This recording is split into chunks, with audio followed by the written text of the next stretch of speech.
IMF mission کا دورہ پاکستان مکمل، مہنگائی میں کمی، ٹیکس آمدن بڑھانے اور اصلاحات پر زور۔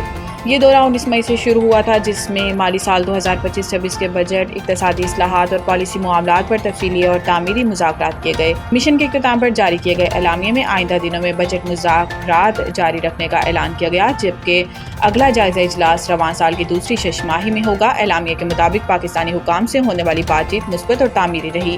وفد نے اعتراف کیا ہے کہ پاکستان نے مالیاتی استحکام اور پالیسیوں کے تسلسل کے لیے عزم کا مظاہرہ کیا۔ توانائی کے شعبے میں جاری اصلاحات، مہنگائی، بجلی کے ڈھانچے کو ختم کرنے اور توانائی کی لاگت کو کم کرنے پر بھی تفصیلی تبادلہ خیال کیا گیا۔ IMF نے پاکستان پر زور دیا کہ مہنگائی کو 5 سے 7% کے ہدف میں لانے کے لیے سخت مانیٹری پالیسی برقرار رکھی جائے۔ وفد نے بتایا کہ پاکستان کا پرائمری سرپلس کا ہدف 1.6% مقرر کیا گیا ہے، جبکہ آئندہ مالی سال میں زر مبادلہ کے ذخائر کو مستحکم رکھنے اور کرنسی کے ایکسچینج ریٹ کو مارکیٹ کے مطابق رکھنے کی ضرورت ہے، تاکہ بیرونی معاشی دباؤ کا مقابلہ کیا جا سکے۔